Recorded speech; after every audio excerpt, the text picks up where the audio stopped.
Hello friends, स्वागत है तमारू मारा किचन में। आज આપણે બનાવીશું બટાકાની વેફરને બાફવાની કે સૂકવવાની ઝંઝટ વગર ફક્ત 10 જ મિનિટમાં બજારના પેકેટ કરતાં પણ સારી, સસ્તી અને ચોખ્ખી એવી બટાકાની વેફર ચિપ્સ જે તમને હું નવી ટ્રીક સાથે બતાવીશ। એકદમ બજાર જેવી જ બનશે, ક્રિસ્પી અને બનાવતા જાજી વાર પણ નહીં લાગે। રેસીપી ગમે તો વિડીયો વધુમાં વધુ શેર કરજો, લાઈક કરવું ભૂલતા નહીં ને મારી ચેનલને સબસ્ક્રાઈબ જરૂરથી કરજો જેથી તમને મારી આવી નવી નવી રેસીપીના નોટિફિકેશન મળતા રહે।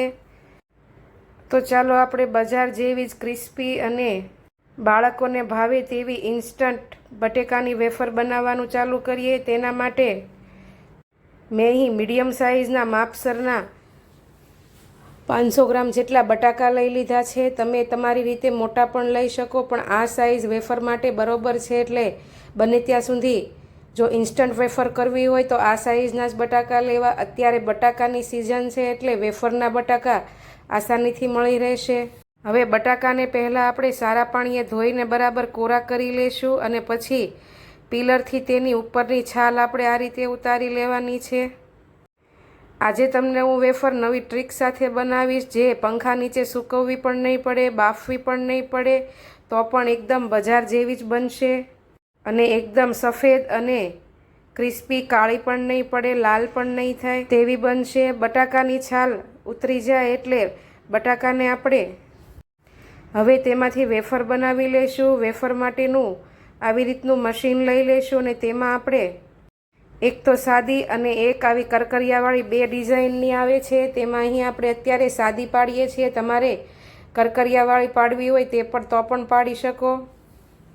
હવે આપણે તેમાં બટાકાની વેફર પાડી લઈશું। બટાકાની વેફર આપણે એકદમ મીડિયમ સાઇઝની પાડવાની છે, બહુ જાડી પણ નહીં અને પતલી પણ નહીં તેવી। તમે જોઈ શકો તેમ બટાકાની વેફર તમે હાથમાં લો તો નીચેની બાજુથી તમારી આંગળી ચોખ્ખી દેખાય છે તેવી આપણે માપસરની જાડી પણ નહીં ને પતલી પણ નહીં તેવી પાડીશું, જેથી તળતી વખતે કાચી ન રહે અને એકદમ ક્રિસ્પી એવી તૈયાર થઈ જાય અને બટાકાની વેફર કાળી ન પડી જાય તે માટે આપણે સાથે તેને પાણી પણ નાખતા જઈશું જેથી તેમાં રહેલો સ્ટાર્ચ નીકળીને બધો તળિયે બેસી જાય। અને આવી રીતે હવે આપણે બધી જ વેફર પાડી લેવાની છે અને આપણે પાણીના બાઉલમાં તે બધી એડ કરી દઈશું અને હવે 2-3 વાર પાણી બદલીને આપણે એકદમ ચોખ્ખી પાણી થઈ જાય ત્યાં સુધી આવી રીતે સાફ કરી લેશું અને હવે ઉપરથી તેમાં 1 લીંબુનો રસ નીચોવીશું જેથી વેફર તમારી એકદમ સફેદ થાય અને તેમાં રહેલો સ્ટાર્ચ બધો નીકળીને નીચે બેસી જાય। 5 મિનિટનો રેસ્ટ આપી દઈશું। 5 મિનિટ પછી વેફરને આપણે એક કોટનનું કપડું લઈને પાથરી લઈશું અને આ બધી જ વેફરને આપણે તે કોટનના કપડામાં લઈ લેવાની છે। હવે જે તે હું સિક્રેટ ટિપ્સ તમને કહેતી હતી નવી રીતે તે બતાવીશ। કોટનના કપડામાં આવી રીતે બધી જ વેફર લઈને પછી તમે જુઓ તેમ સ્ટાર્ચવાળું પાણી એક બાજુ નીકળી ગયું છે અને હવે આ કોટનના કપડાના ચારે છેડા ભેગા કરીને તેની ગાંઠ બાંધી દઈશું અને એક પોટલી જેવું આપણે તૈયાર કરી લેવાનું છે। હવે વેફરને એકદમ કોરી કરવા માટે આપણે નવી ટ્રીક અપનાવીશું। તેના માટે વોશિંગ મશીનમાં આ પોટલીને આપણે એકદમ વચ્ચે મૂકી દઈશું અને વોશિંગ મશીનનું જે સ્પિન મોડ આવે છે તે આપણે ડિસ્પ્લે ઉપર મેળવી લેશું અને સ્પિન મોડ ચાલુ કરીને આપણે વેફરને સ્પિન કરી લેવાની છે જેથી તેમાં રહેલું બધું જ પાણી સુકાઈને એકદમ વેફર તમારી કોરી થઈ જશે। સ્પિન મોડ ઓફ થાય એટલે હવે આપણે વોશિંગ મશીનને બંધ કરીને ખોલીને ચેક કરી લઈશું અને પોટલી અંદરથી કાઢી લેવાની છે। હવે આપણે ખોલીને જોવાની છે વેફરને। પોટલી ખોલીને તમે જોશો તો તમારી વેફર એકદમ છૂટી છૂટી, સહેજ પણ પાણી નહીં, હાથ ઉપર પણ પાણી નહીં ચીપકે અને એકદમ હાથ કોરા રહેશે તેવી સુકાઈ ગઈ છે। એટલે તળવાથી ફટાફટ તેલમાં તળાઈ પણ જશે, તેલ પણ નહીં પીવે અને એકદમ ક્રિસ્પી બનીને તૈયાર થશે. અને હવે અડધા વટકા જેટલું પાણી લઈને તેમાં 1 ચમચી જેટલું આપણે મીઠું એડ કરીશું અને મીઠાને તેમાં પીગાળી લેશું.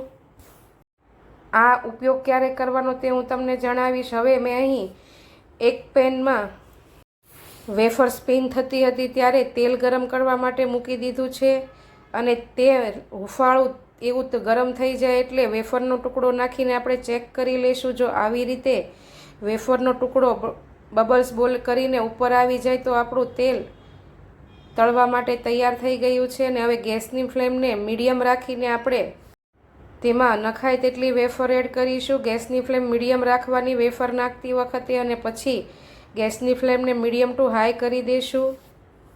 વેફર બધી ઉપર આવી જાય એટલે જે આપણે મીઠાનું પાણી તૈયાર કર્યું હતું તે 2 ચમચી એમાં એડ કરીશું, જેથી તમારી વેફર મોળી નહીં રહે. અને જો તમે મોળી વેફર ખાતા હો તો આ પાણી નાખવાનું સ્કીપ કરવાનું.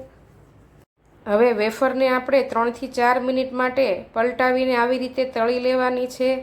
3 થી 4 મિનિટ માટે વેફર તમે પલટાવીને જોશો તો તમારી વેફર થોડી ક્રિસ્પી થવા લાગશે. ગેસની ફ્લેમ આપણે લો નથી રાખવાની. લો ગેસની ફ્લેમ ઉપર વેફર તેલ પી જશે એટલે બને ત્યાં સુધી મીડિયમ ટુ હાઈ રાખવાની. તમે જુઓ તેમ વેફર એકદમ ક્રિસ્પી એવી તળાઈને તૈયાર થઈ ગઈ છે. હવે તેને આપણે એક પ્લેટમાં લઈને બીજી બધી વેફરને પણ આવી જ રીતે મીઠાનું પાણી નાખીને તળી લેવાની છે.